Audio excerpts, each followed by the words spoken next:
Hey there, I'm the _twig, and I like analysing game rules. A few times in the past I've said that Command is the single best control spell in all of D&D.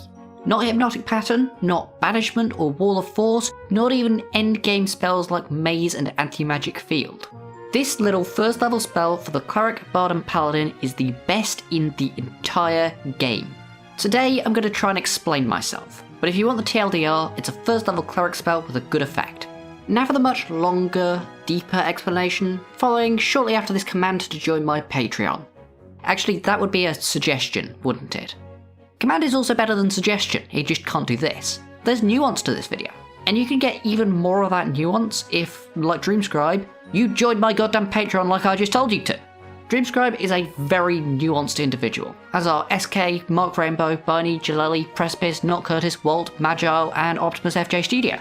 They're actually so nuanced that they've taken to spreading the excess nuance on their toast. So then, there are basically 6 things that make Command so good. First up, the effect is strong. That's kind of important when considering the best in category spell. Colour Spray fits all the other conditions here, and I'd never call that the best control spell. Realistically, the power of its effect is what most of this video will be about. The other 5 things, however, are what bumps it up from being a good spell to being the best control spell. Those are that it is a first level spell, it does not require concentration, it is on the Cleric spell list, it is an enchantment spell, and nothing is immune. We'll start with the effect, then move on to the others. Command lets you force a Wisdom saving throw on one target, and if they fail, you get to make them do one thing from a list. Importantly, it's 60-foot range and only requires a verbal component, so you don't need to be especially close or have Warcaster if your table cares about hands. Also, the fact that its duration is instantaneous means that it cannot subsequently be dispelled. We'll start with the Halt effect, because that's pretty much objectively the worst one. You'd only ever want to use it if you specifically don't want to use any of the others. Effectively, this says the target skips their next turn. That is actually a pretty acceptable low-level effect. It's basically a Stunning Strike, but you get it at first level. Now, it doesn't do any damage like Stunning Strike, it doesn't break enemy concentration, and you can't use martial arts to do it as a bonus action. But it does target a slightly better save in Wisdom, and stops the target from moving. Now, you wouldn't want to use Halt all the time. Typically only on monsters who are likely to have a higher value turn than you, i.e. monsters that do a lot of damage or have powerful spells, buying your party an extra turn to try and take them down. If you use it on just a random goblin or something, you're effectively trading your turn for the chance to remove like 5 damage. It's not worth it. Of course, in the real world, you'd want to use Halt basically never, because all of the other options say that the enemy does something and then ends their turn. They're literally just a Halt with additional effects. For example, Grovel says that the enemy drops prone and then skips their turn, giving all of your melee characters advantage for a full round, effectively halving the target's movement on their following turn, and also setting up things like a prone grapple combo, which can result in the target never standing up again. Probably the best application of Grovel, however, is against flying enemies. If you target someone 20 feet up in the air, they use their turn to go prone, and then because they're prone, they fall out of the air, taking falling damage and becoming targetable by your melee party members. Now, I am going to quickly pause here and mention that Command takes effect on the target's next turn. If you use Grovel on a Harpy, they don't fall immediately, they fall on their turn. That means that you may need to think a bit about turn order and who can get in the range of enemies. Also, when using Grovel, you need to remember that attacks not within 5 feet get disadvantage. So if your party is full of archers, maybe you don't want to use this. I think that Grovel is probably the most commonly used effect. It's the most consistently and obviously good, but let me tell you, it does not have the peak of the other 3 effects. We're done with the mediocre stuff, let's get to the real meat. Flee, like all the others, turn skips the enemy, but it also makes them run away from you by, quote, the fastest available means. Let's look at a few examples here. Example 1, I've used Command Flee on this Cloud Giant, it failed its save, and having seen this, the entire party moves into melee range. On the Cloud Giant's turn, they move away and trigger opportunity attacks from the entire party. Command didn't just turn skip, it also got 4 additional attacks. The Cloud Giant can't use Disengage to avoid it, that's not moving. They can't cast Fog Cloud to create obscurement, protecting themselves, that's not moving. They can't Misty Step away. Teleporting doesn't count as moving because it doesn't use movement. There is nothing that the Cloud Giant can do to get out of this. They will be taking those attacks. Next example, not only did the party move in to get those opportunity attacks, the Druid has moved their Conjure animals behind the Cloud Giant. The Giant is now forced to move into that and take the damage. It can't use its fly speed to go over because it only has 20 feet, which is less than its 40-foot walk speed. That means that flying isn't the fastest available means. The next example is a shortcoming of that text though. The Druid didn't cast Conjure animals, they cast Spike Growth. That's difficult terrain, and so the fastest available means is not to walk through it, but instead to go around it or fly over it. Flee doesn't specify that the target has to walk away in a straight line. On the other hand, however, our fourth and final example sees us fighting the Cloud Giant while standing next to a cliff. If I was to ask you what the fastest available means of moving away was, I think you'd all agree that it is hard to beat jumping off of that cliff and falling 200 feet. Unlike Suggestion and Distant Whispers, Command does not have a line of text stating that the target will take the safest route or will not harm itself. Now, that last one is definitely up to the DM. I do think that it is perfectly reasonable to homebrew in a line saying that the target will not actually jump off a cliff and commit suicide. Whilst we're on the subject of DMs actually, I also think that it's worth discussing the dash action here. Technically, using the dash action is not moving, but it does allow you to move further away and is therefore potentially acceptable for the fastest available means line. The next option, however, doesn't require the fastest available means. Approach forces the target to move towards you by the shortest and most direct route. This one doesn't care about the difficult terrain of Spike Growth, so you can force the enemy to walk through it, assuming that it is in a straight line between you and the target.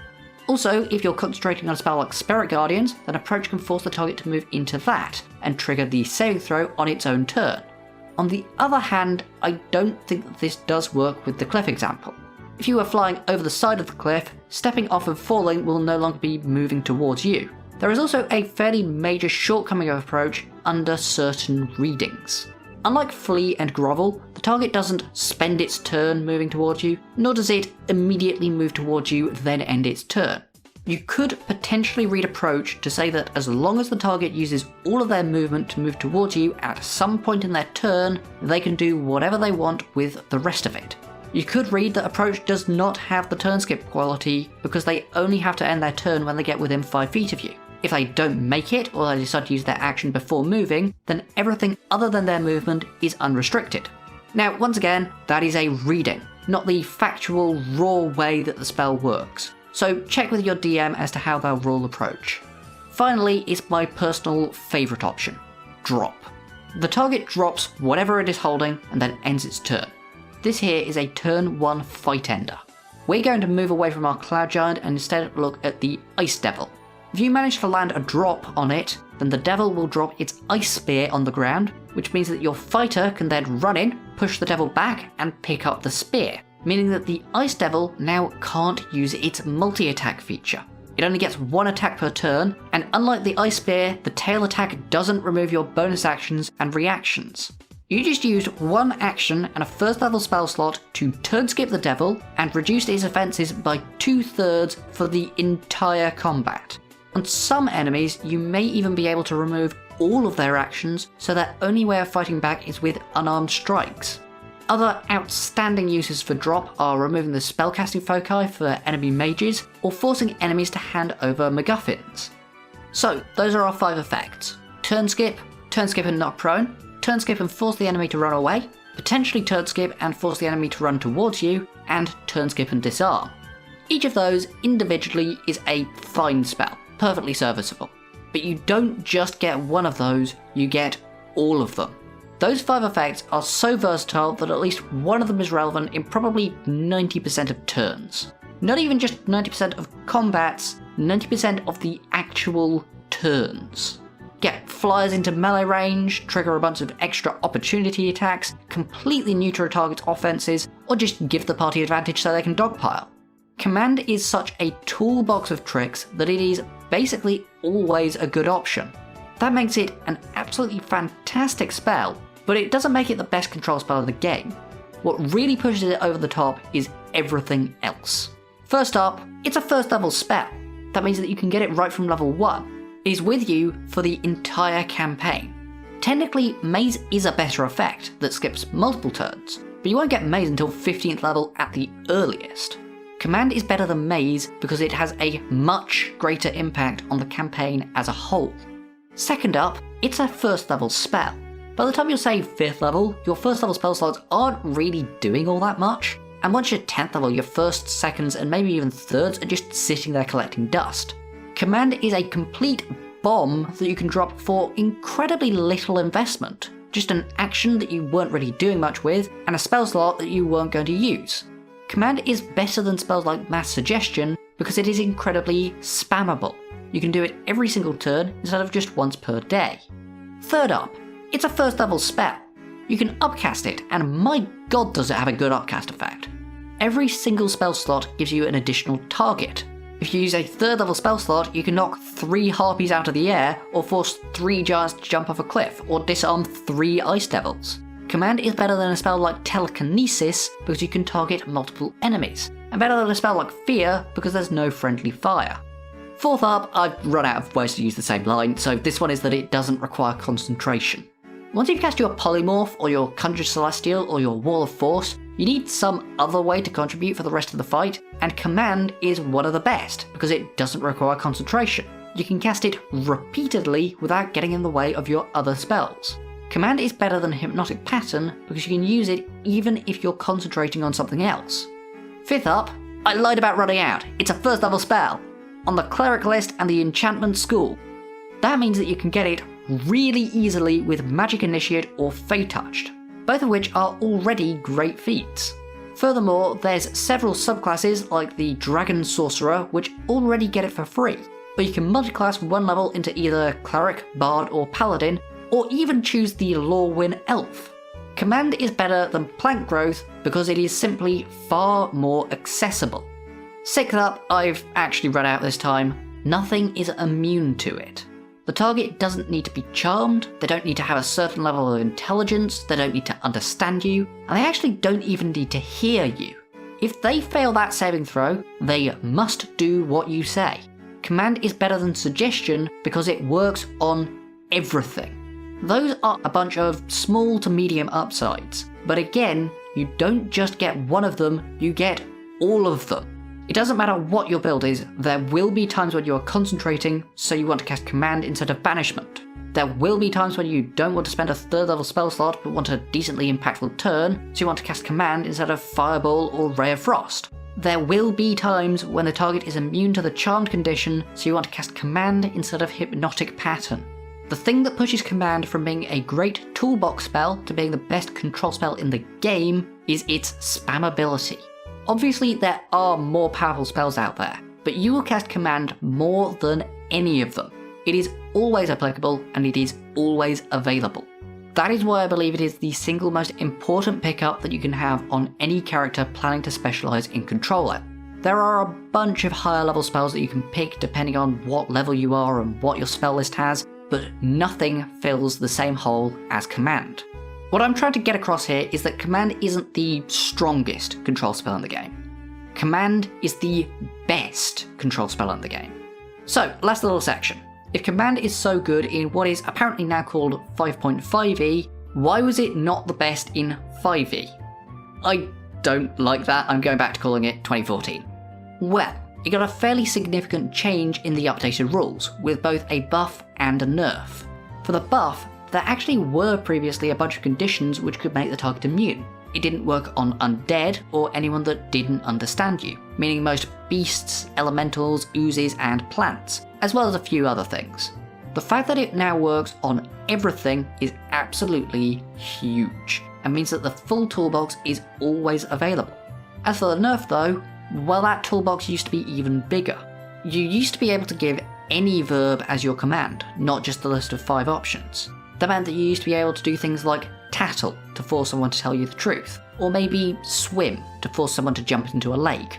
The thing is that the remaining 5 options kind of give you like 90% of everything that you could ever possibly want to do. Sure, there's no way to replicate Tattle, but with some creative positioning and use of either flee or approach, you can absolutely still force the target to jump in a lake. The buff to consistency was huge, and the nerf to versatility was quite small. Fundamentally though, I think that in 2014 it was just underexplored. It was quite a bit harder to get without the new version of Magic Initiate and inclusion on the Bard list, and because 2014 Command allowed you to use any verb, there was sort of a mentality that it wasn't really worth investigating because it could already do everything. We just sort of accepted that there would be a word for any situation, but that every DM would rule them differently. So we didn't look at how much the pre-written examples already did. It was also overshadowed by suggestion at level 2, which let you do anything with a full sentence of words, not just a verb, and was also much more accessible, meaning that people didn't consider how impactful the spammability of Command was. I think that looking back, 2014 Command was one of the best control spells in the game. Maybe not the best one, because there were a bunch of monsters that were immune to it, but certainly up at the top. I kind of wonder what other spells and features get looked over, simply because they aren't the shiny things constantly in our faces. Thanks for watching. Like, subscribe, share, updo, maybe even squamble. If you enjoyed this and want a video about the best utility spell in the game, check out this one about Find Familiar. Bye!